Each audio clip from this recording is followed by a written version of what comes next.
नमस्कार मित्रांनो, मी ओमप्रकाश ओडा, वास्तव न्यूजच्या एक्सप्रेस या रोखोक सदरामध्ये आपल्या सर्वांचं हार्दिक स्वागत करतो। आज आपण रोखोक मध्ये बघणार आहोत, गेल्या 3 आठवड्यापूर्वी अंबडमधील शारदा नगर भागामध्ये एक दुर्दैवी घटना घडली।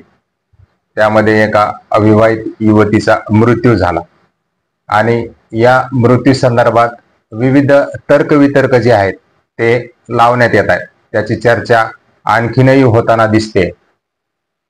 ती जी विवाहित आहे तिचं नाव आहे पूजा पवन मते।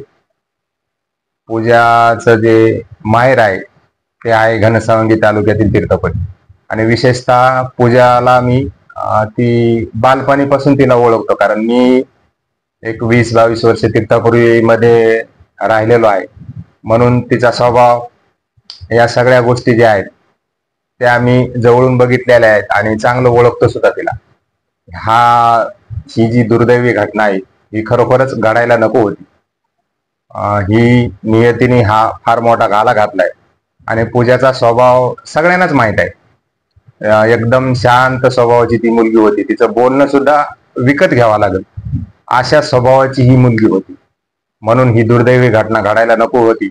परंतु चला, नियतीच्या पुढे शेवटी माणूस हातबल असतो आणि त्या ज्या गोष्टी आहेत त्या माणसाला पचवण्याची शक्ती देवाकडे आपण मागायला हवी। कारण शेवटी पूजा जी आहे तिचे छोटे छोटे बालगोपाल आहेत 2, हे चिमुकले। बऱ्याच वेळा आपण असंही ऐकतो, असंही म्हटलं जातं, शेवट बालगोपाल जे आहेत, चिमुकले जे आहेत, त्यांच्यासाठी आई ही फार महत्वाची असते। वडील एक गोष्टीने नसले तरी चालतील, परंतु आईचा, मायेचा हात हा लेकरांना फार मोठ्या गोष्टी आणि ऊब देणारा असतो। परंतु चला, दुर्दैवाने ही घटना घडली। ही घडायला नको होती, परंतु आता नियतीचा खेळ असेल, त्यामुळे नियती पुढे कोणाचंही काही चालत नाही। परंतु या घटनेच्या माध्यमातून ही जी घटना आहे, ही घटना 29 एप्रिल रोजी घडली। अंबड येथील शारदा नगर भागामध्ये ही घटना घडली आणि ही घटना घडताना पूजा घरामध्ये एकटीच होती।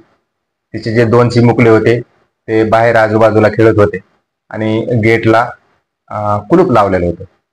आणि ह्या कुलूप आणि हे बालगोपाल बाहेर खेळणे, या 2 गोष्टीमुळे अनेकांनी संशय निर्माण केला ही जी घटना घडली याबद्दल, की असं कसं होऊ शकतं।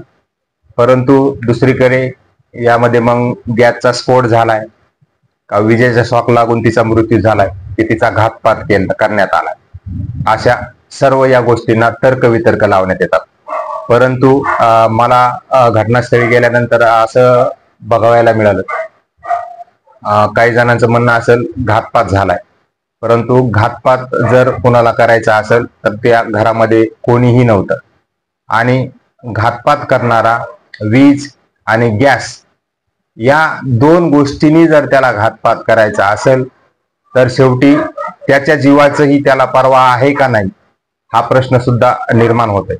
जर एखाद्याला घातपातच करायचा असेल तर शेवटी त्याच्या जीवाची त्याला भीतीच आहे, कारण प्रत्येकाला आपला जीव हा प्यारा असतो। म्हणून ही शक्यता मला तरी या घटनेमधून वाटत नाही। शेवटी ही घटना कशी झाली, कशामुळे झाली, या ज्या गोष्टी आहेत तर या गोष्टी सर्व ज्या आहेत त्या पूजा मतेलाच माहीत, कारण त्या ठिकाणी कोणीही उपस्थित नव्हतं। हे छोटे छोटे बालगोपाल बाहेर खेळत होते, परंतु हे बालगोपाल बाहेर खेळले आणि गेटला कुलूप लावले, या 2 गोष्टीमुळे हा घातपात असू शकतो अशा शंका अनेकांनी निर्माण केल्या। याबाबत मी काही पोलिसांशी चर्चा केली, तर जर घटनास्थळाचा जर आपण फोटो पाहिला, काही व्हिडिओ पाहिले, तर या घटनास्थळावरून अनेक शक्यता वर्तवण्यात येतात। मग गॅसचा स्फोट कशामुळे झाला, विजेचा जे वायर आहे ते तिच्या हातामध्ये कशामुळे आलं आणि ती एवढी या घटनेमध्ये जागेवरच जळून तिचा मृत्यू का झाला, या सगळ्या ज्या गोष्टी आहेत, या ज्या सगळ्या शक्यता आहेत, याची जी चर्चा आहे ती होताना दिसते आहे। परंतु मी काही पोलिसांसोबत चर्चा केल्यानंतर बऱ्याचशा गोष्टी काही लक्षात आल्या, कारण त्यांची जर किचन रूम होतं तर त्या किचन रूमच्या त्या दरवाजाजवळच त्यांचं देवघर सुद्धा आहे कदाचित एक शक्यता अशीही होऊ शकते, पूजा जी आहे ती देवघरामध्ये दिवा लावत असेल आणि दिवा लावता लावता तो दिवा सांडला आणि त्यानं तिच्या साडीनं पेट घेतला आणि पेट घेतल्यानंतर ती कदाचित बोर जे आहे त्या बोरचं बटन दाबायला गेली असेल आणि त्यावेळेसही ही घटना होऊ शकते. मग तर तिच्या ज्या साडीचा जाळ आहे तो गॅसवर गेला असेल आणि गॅसही पेटला असेल, अशी शक्यता वर्तवण्यात येते. दुसरी गोष्ट अशी झाली असेल, हा सगळा जाळ झाल्यानंतर पूजा जी आहे ती बोर चालू करताना कदाचित तिला शॉक लागला असेल आणि ती बेशुद्ध पडली असेल आणि या बेशुद्ध स्थितीमध्येच तिचं जे शरीर आहे हे सगळं शरीर जळून खाक झाला असेल, अशी सुद्धा शक्यता वर्तवण्यात येते. तिसरी शक्यता अशी वर्तवण्यात येते की पूजा जी आहे तर या पूजाला अगोदर शॉक बसला असेल आणि शॉक बसून ती बेशुद्ध झाली असेल आणि बेशुद्ध झाल्यानंतर माणसाला काहीही कळत नाही आणि यामध्येच तिचा भाजून मृत्यू झाला असेल, अशा शक्यता वर्तवण्यात येतात. आता ही नेमकी घटना कशामुळे झाली, कशी झाली, या संदर्भातल्या सगळ्या ज्या गोष्टी आहेत त्या पूजा मते या एकटीलाच माहीत. परंतु आपण या घटना झाल्यानंतर सगळेजण चर्चा करतो आहोत, तर्कवितर्क लावत आहोत, परंतु खरोखरच नेमका गॅसनं स्फोट घेतलाय. चौथी जी गोष्ट आहे अशी वर्तवण्यात येते की बोर ज्यावेळेस ती चालू करायला गेली त्यावेळेस 2 वायर आहेत, त्या वायर आर्थिंग आणि करंट, त्यामध्ये पार्किंग झाली असेल कदाचित आणि पार्किंगचा जो विस्तव आहे तो विस्तव गॅस सिलेंडरवर पडला असेल, गॅस थोडाफार लीक असेल आणि त्यामुळे त्या गॅसनं पेट घेतला असेल किंवा तो तिच्या साडीवर पडला असेल आणि तो जो जाळ आहे त्या जाळाचा मोठा भपका होऊन ती बाजूला पडली आणि अशी सुद्धा एक शक्यता वर्तवण्यात येते. परंतु खरोखरच या मागची जे काही कारण असतील तर ही नेमकी घटना कशामुळे झाली आणि कशी झाली या संदर्भातली जी माहिती आहे ती पूजाला एकटीलाच माहीत, परंतु ती दुर्दैवानं हयात नाहीये. परंतु आपण वेगवेगळे तर्कवितर्क करत आहोत. परंतु मला या ज्या घटनास्थळ आहेत, या सगळ्या गोष्टी आहेत, यातून खरोखरच तिचा घातपात झालाय का यावरची जी काही चर्चा आहे त्यामुळं मी या रोखोकमध्ये येऊन मला असं वाटलं की आपलं मत प्रदर्शित आपण केलं पाहिजे. कारण पोलीस अधिकाऱ्यासोबतही मी काही पोलिसांसोबत चर्चा केल्यानंतर त्यांनी ही शक्यता नाकारली. कारण स्थिती जी आहे ती स्थिती आणि ती एकटीच घरामध्ये असल्यामुळे या सगळ्या गोष्टीला पूर्णविराम आल्यासारखं वाटतं. कारण घातपात करणारा त्याला स्वतःच्या जीवाची त्याला नक्कीच भीती असणार आहे आणि तो जाळ आणि वीज याला खेळणार नाहीये. म्हणून या ज्या शक्यता आहेत, शक्यता आपण वर्तवतो, खरोखर तिचा घातपात झालाय का. फक्त 2 गोष्टीमुळं या शंकेला थोडासा आपल्याला वाव मिळतो, तो म्हणजे तिचे मुलं जे आहेत त्यावेळी बाहेर खेळत होते आणि दुसरी गोष्ट गेटला कुलूप लावलेलं होतं. परंतु या सगळ्या घटनावरून आणि हे सगळं बघून चित्र परिस्थिती तिथली, कारण तिथंच जो पेट झालाय तिथं सिलेंडर होतं, सिलेंडरवर जाळ सुद्धा होता, त्याला जाळही लागलेला होता आणि पूजाच्या हातामध्ये वायर होता आणि ती मृत्यू अवस्थेमध्ये पूर्ण जळूनपणे पडलेली होती आणि बोरचं स्टार्टर सुद्धा तिथेच होतं.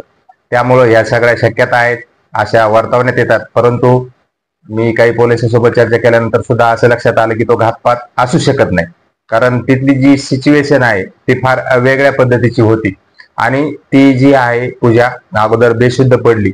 कदाचित या सगळ्या गोष्टी बघून तिच्या मनाला सहन झालं नाही, असंही होऊ शकतं. या सगळ्या शक्यता आहेत. परंतु या घटनेमध्ये आपण खरोखरच हा घातपात आहे की तो गॅसचा नेमका स्फोटाने ती जळाली किंवा विजेच्या शॉकनं तिचा मृत्यू झालाय, या सर्व ज्या गोष्टी आहेत या सर्व शक्यता आहेत आणि तशा वर्तवण्यात येतात. परंतु वास्तुस्थिती जी आहे ती फक्त पूजा या एकटीलाच माहीत. परंतु दुर्दैवाने ही घटना घडायला नको होती, ती घडली आहे आणि या संदर्भातल्या शक्यता संदर्भात काय काय ज्या बाबी आहेत त्या संदर्भात आपण वास्तवनिकच्या या रोखोकमध्ये चर्चा केली. कारण आंबडघनसंगी तालुक्यामध्ये या गोष्टीची जास्त चर्चा होताना दिसली. मलाही बऱ्याच जणांना, भरपूर जणांना विचारलं खरं नेमकं ते काय, गॅसचा स्फोट आहे, तिला शॉक लागलाय का तिचा घातपात झालाय. परंतु ती जी सिच्युएशन आहे या सगळ्या गोष्टी बघून असं वाटत नाही तिचा घातपात झालाय. दुसरी गोष्ट अशी ऐकवायला आली किंवा तिला फार त्रास होता आणि त्या त्रासातून तिने हे पाऊल उचललं असेल. परंतु ती सुद्धा एक समजदार मुलगी होती, एकदम शांत स्वभावाची होती आणि तिला जर या सगळ्या गोष्टी करायच्या होत्या तर एवढ्या जी हार्ड प्रक्रिया म्हणतो आपण त्या प्रक्रियेमधून मला नाही वाटत असं कोणी जाईल म्हणून. कारण आपल्याला काही गोष्टी करायच्या असतील तर अनेक असे पर्याय असतात, परंतु एवढ्या सगळ्या त्रासातून माणूस नाही करणार. शेवटी घातपात करायचा असेल तरी सुद्धा माणसाचं मन नाही होणार, कारण त्यामध्ये आपल्या जीवाला सुद्धा धोका असतो. आणि वीज आणि गॅस या ज्या गोष्टी आहेत या गोष्टीला वापर करताना फार काळजीपूर्वक या गोष्टीचा वापर करावा लागतो. म्हणून पवन मते जो आहे या संदर्भात सुद्धा मी भरपूर जणांना चौकशी केली पवनच्या स्वभावाबद्दल, परंतु मला एकाच्याही तोंडून असं ऐकायला आलं नाही किंवा पवनचा स्वभाव चांगला नाहीये म्हणून. आणि पूजाला तर मी लहानपणीपासूनच ओळखतो. फार सुंदर गोड अशी ती मुलगी होती आणि एकदम शांत स्वभावाची मुलगी होती. तिचं बोलणं सुद्धा विकत घ्यावं लागायचं. मग जर असं असेल पती पत्नी यांच्या संदर्भातल्या ह्या ज्या चर्चा आहेत त्या अशा असतील तर घातपात हा विषय तरी माझ्या माहितीप्रमाणे तिथं नसायला पाहिजे. परंतु चला, चर्चा होत असतात आणि मला असं वाटलं की बुवा या संदर्भात आपण व्हिडिओ द्यावा, म्हणून मी रोकटोकच्या संदर्भात हा व्हिडिओ बनवलाय आणि आपल्या समोर आलोय. चला, नमस्कार. आपण परत असंच रोकटोक मध्ये वेगवेगळे विषय घेऊन भेटत राहूया. तोपर्यंत धन्यवाद.